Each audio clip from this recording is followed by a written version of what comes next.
હવે વાત કરીએ આપણે વડોદરાની તો આમ આદમી પાર્ટીના અરવિંદ કેજરીવાલ અને મનીષ સિસોદિયાનો નિર્દોષ છુટકારો થતા શહેરના ડેરી ડેન સર્કલ પાસે આમ આદમી પાર્ટી વડોદરા દ્વારા ફટાકડા ફોડી ખુશી વ્યક્ત કરવામાં આવી। આમ આદમી પાર્ટીના રાષ્ટ્રીય સંયોજક અરવિંદ કેજરીવાલ, ડેપ્યુટી સીએમ મનીષ સિસોદિયા તથા તમામ લોકો પર ભારતીય જનતા પાર્ટી દ્વારા ઈડી અને સીબીઆઈને આગળ કરી લીકર કાંડનું જે ખોટા કેસો કરવામાં આવ્યા છે તે અરવિંદ કેજરીવાલ, મનીષ સિસોદિયા સાથે તમામ માનવો જેમની પર ખોટા કેસ કરવામાં આવ્યા હતા તેઓ બધા જ દિલ્હીની કોર્ટમાંથી નિર્દોષ સાબિત થયા છે। અને આમ આદમી પાર્ટી વડોદરા દ્વારા સયાજીગંજ ડેરી ડેન ખાતે આમ આદમી પાર્ટીના શહેર પ્રમુખ અશોક ઓઝાની આગેવાની હેઠળ કાર્યકર્તાઓએ ફટાકડા ફોડી મીઠાઈ વેચી એકબીજાના મોં મીઠા કરાવી હર્ષની લાગણીથી ખુશી વ્યક્ત કરી હતી।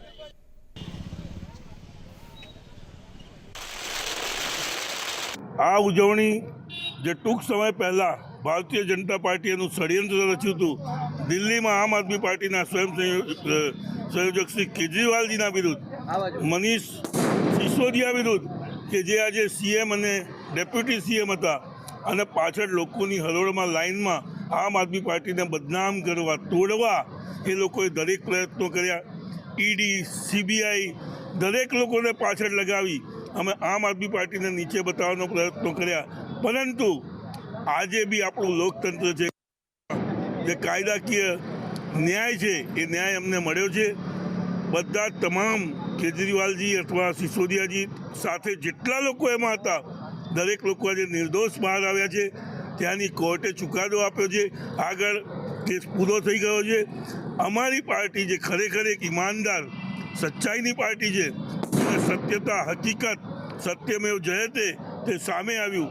આજે દેર છે પણ અંધેર નથી, એ દેખાઈ આવે છે આપણને કે ભારતીય જનતા પાર્ટી કેટલો બી આમ આદમી પાર્ટીને તોડવાનો પ્રયત્ન કરે, આપસી ફૂટ નાખવાનો પ્રયત્ન કરે, પણ આમ ઈમાનદાર અને મજબૂત પાર્ટી છે। તે લોકોની સેવા માટે આવી છે, તેને કોઈ પણ જાતની રાજનીતિ નથી કરવી, લોકોના કામ કરવા છે, એટલે હંમેશા આમ આદમી પાર્ટી આગળ રહેશે। આજે અમે અહીંયા ફટાકડા ફોડી લોકોને મીઠાઈ ખવડાવી અને જે દિલથી એકબીજાને મળી અને અમે આજે આનંદ મેળવ્યો છે। અને ખરેખર એક બહુ મોટી જીત છે અમારી કે અમે ક્યાંય બી પાછા નથી પડ્યા, કોઈએ પોતાનું અસ્તિત્વ નથી ગુમાવ્યું। એ લોકોએ તોડવાના પ્રયત્ન કર્યા, અહીંથી પાર્ટીમાંથી તોડી એમની પાર્ટીમાં લઈ જવાના પ્રયત્ન કર્યા, પણ આવું કશું જ થયું નથી।